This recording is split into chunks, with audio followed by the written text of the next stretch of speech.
एक और बात जो जनरल नरवणे की किताब से बाहर आती है वो साफ दिखाती है कि भारत और चीन 2020 में युद्ध के कितना नजदीक थे। अगस्त 2020 में जब भारतीय सेना कैलाश की पहाड़ियों पर जाती है पेंगोंग त्सो के दक्षिण की तरफ, जिससे कि कुछ चीन पर दबाव बन सके, तो चीन की सेना भी उसका मुकाबला करने के लिए अपने टैंक्स, अपनी बख्तरबंद गाड़ियों को और अपनी गन्स को वहां पर भेजती है। उनके सैनिक भी आमने सामने आते हैं। उस वक्त ऐसा लगता है कि एक ही तरीका है चीन के सैनिकों को रोकने का, चीन के टैंकों को रोकने का, कि भारतीय सेना उस पर गोलाबारी चालू कर दे और ये लड़ाई चालू हो जाए।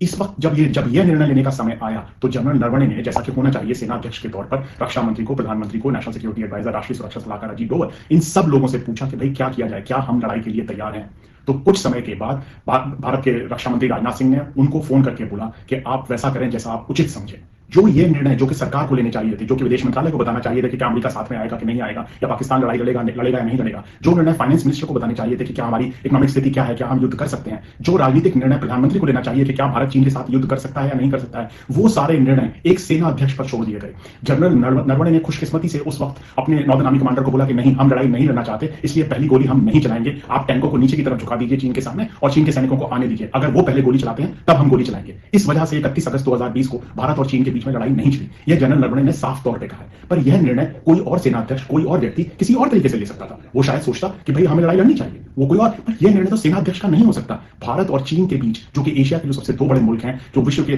सबसे 3-4 मुल्कों में सबसे अहम मुल्क हैं, क्या उनके बीच की लड़ाई का निर्णय एक सेना अध्यक्ष के ऊपर छोड़ा जा सकता है? यह निर्णय जिसमें कि इकोनॉमिक कंडीशंस, डिप्लोमेटिक कंडीशंस, बाकी इंटरनेशनल कंडीशंस, फाइनेंशियल कंडीशंस, यह डिसीजन तो, यह निर्णय तो राजनीतिक निर्णय होना चाहिए, जो कि पूरे टॉप पर, ऊंचे स्तर पर, राजनीतिक स्तर पर लिया जाना चाहिए। इसको एक सेना अध्यक्ष के ऊपर छोड़ा जाना बहुत ही खतरनाक है और यह भविष्य के लिए भी बहुत ही खतरनाक होगा अगर इस तरह से राजनीतिक जो नेतृत्व है वो सिर्फ सेना अध्यक्ष को बोल दे कि आप जैसा उचित समझें वैसा करें। और इससे, इस सब से हमको बहुत चिंतित होना चाहिए, बहुत परेशान होना चाहिए कि भारत की सरकार का जो राजनीतिक नेतृत्व है वो इस पर निर्णय नहीं ले रहा है और इस निर्णय को दूसरे लोगों पर, नीचे के लोगों पर, जिसको अंग्रेजी में कहते हैं कि जो उनके पे ग्रेड से ऊपर है, उसके ऊपर थोपा जा रहा है।